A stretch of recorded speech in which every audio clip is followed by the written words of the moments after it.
or the Philippine National Police, in-implement nila yung warrant, diretso doon sa akusado, hindi nila dinala sa korte natin dyan sa ating bansa.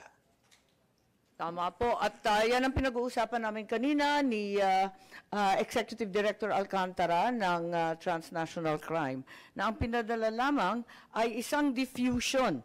Ito ang kauna-unahang pagkakataon na ang warrant of arrest was honored by a member state. Samantalang diffusion pa lang to, wala pang compliance review, wala pang ibinibigay sa secretariat ng Interpol, walang task force yung Interpol at walang kaalam-alam yung commissioner ng Interpol. Ang sabi nga ng Interpol, si Presidente Duterte ay hindi wanted ng Interpol.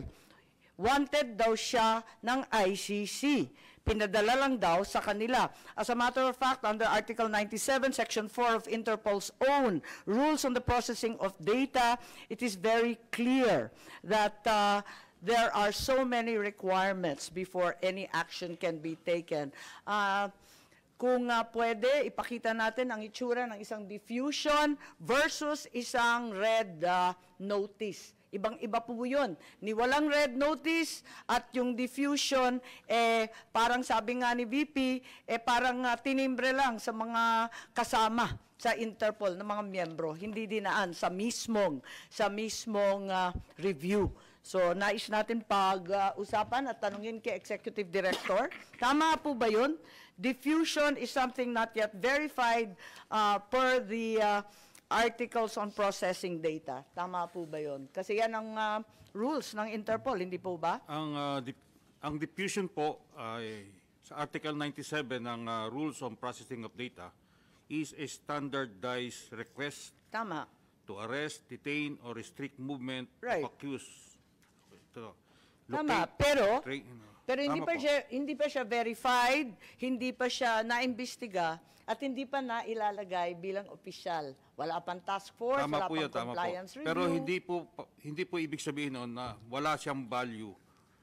Pero mismo yung Interpol, sinasabi po sa atin na first time daw na yung member state agad-agad in-acknowledge.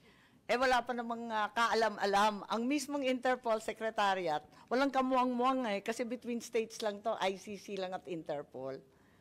Whether it is a red notice or wanted person diffusion, obligado po tayong mag-comply. Hence, our job in the NCB is to distribute the diffusion notice. Nandyan, pinapakita natin yung red notice sample versus yung diffusion order. Ibang-iba po, di ba, yung itsura? Magkaiba po. Magkaiba, yung kay Arnie Teves yan, tsaka ito kay PRRD, ibang-iba po. Magkaiba po. Talagang hindi sila. Magkaiba So, po. admitido po ninyo, walang red notice? Yung red notice po, wala po siyang red notice. Walang dumating. Merong tinatawag po na O, tama. red diffusion. Kung ganun, sinasabi, tulad ng sinabi ni VP, obligasyon ang ating pamahalaan mag-cooperate, tumulong sa lahat ng request.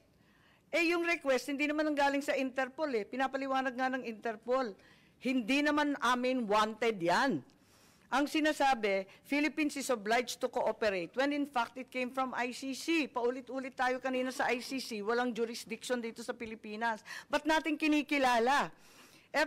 FPRRD was not wanted by Interpol.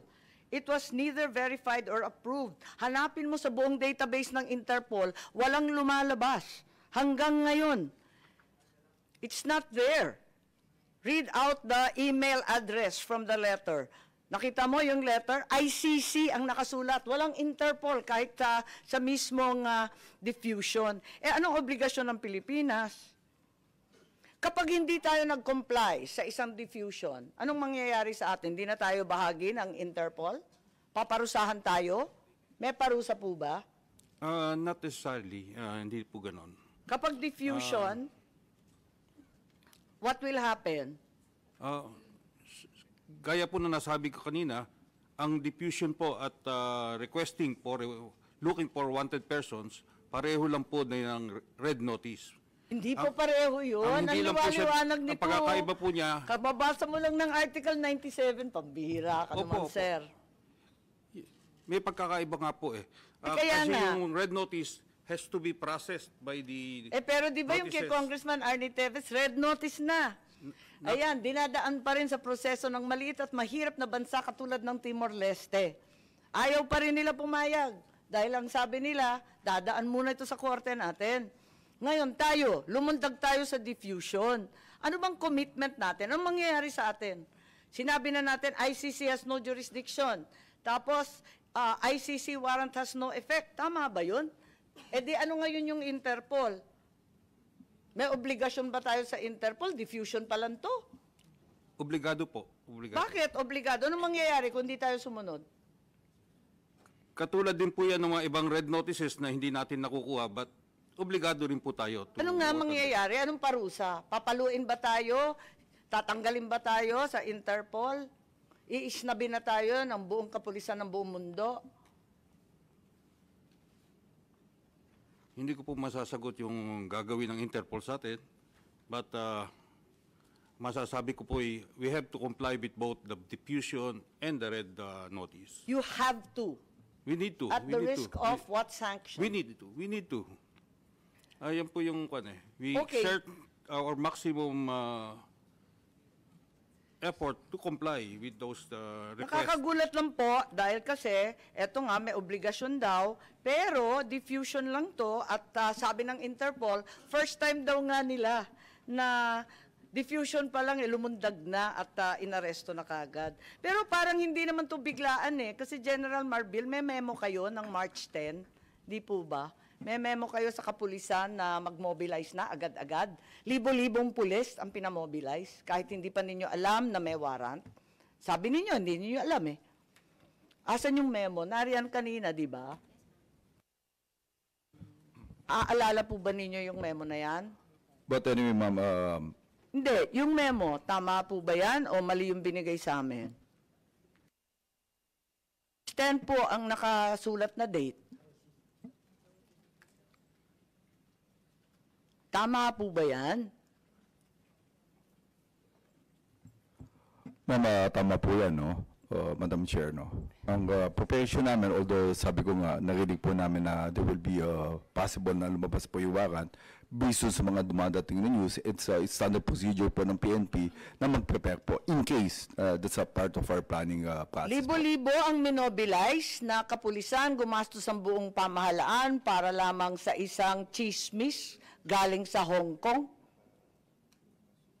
Sabi po ni Secretary John Vic na chismis lang naman ang umabot sa kanila, hindi naman sila nakatanggap ng anumang katibayan Ma'am, it's a standard, Madam Chair, it's a standard procedure ng Philippine National Police kaya chismis so hindi. We have to prepare and plan kung ano pong mangyayaring eventualities po. 7,000 po, base sa chismis. Wala kayong ano. No, we don't have any record ng 7,000. I believe Yun ang it, pinagmalaki sa dyaryo. Hanggang dyaryo lang naman kami.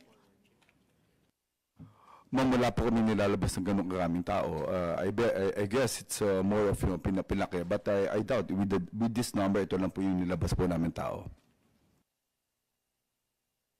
Okay. So, ilan ang minobilize ninyo kung sinasabi niyo labis-labis naman ang 7,000? Sa tingin ko, labis-labis. Isipin mo, chismis lang. Ma'am, based on the numbers, more or less, it's a total of 156. Yun lang po yung ano namin. But sabi ko nga dun, it's just a normal procedure. May mga memo pa na sumunod dyan, alam naman ninyo yun. Ito lang yung pinakauna. Madam Chair, I have to check po yung numbers ng tao natin. Bakit sinabi 7,000? Nagulat naman kami.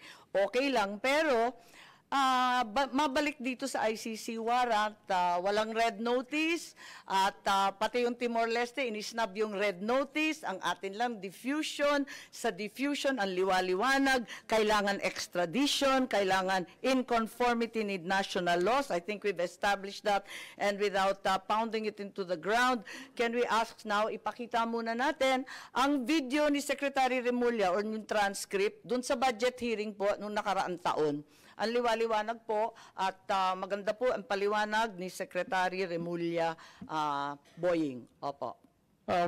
But when it comes to them going into the country, kung gusto nila pumasok dito upang manghuhuli at magpasagawa ng warrant na kanila pong na-issue po siguro ng ICC pagdating ng panahon, kailangan po itong dumaan sa ating court system. Ito po ay kinakailangan ng isang action to enforce a warrant, action to enforce a judgment. Kailangan po dumaan yan sa ating court system. Kaya hindi ho namin pakikialaman kasi yan po trabaho na ng Interpol kung talagang gusto nilang habulin yung tao na nasasaktal. Yung sabihin natin, nag-issue po na warrant of arrest ng ICC, gusto mo enforce ng Interpol dito, pero para ho ito ay matuloy at hindi ho magkaroon ng kasuhan, kinakailangan pumunta muna sila sa korte natin. There's some things that the Supreme Court would be looking at if what was alleged in the crime would have happened before we're still members of the ICC. That is one of the things that can be of importance to the courts when they do enforce a warrant,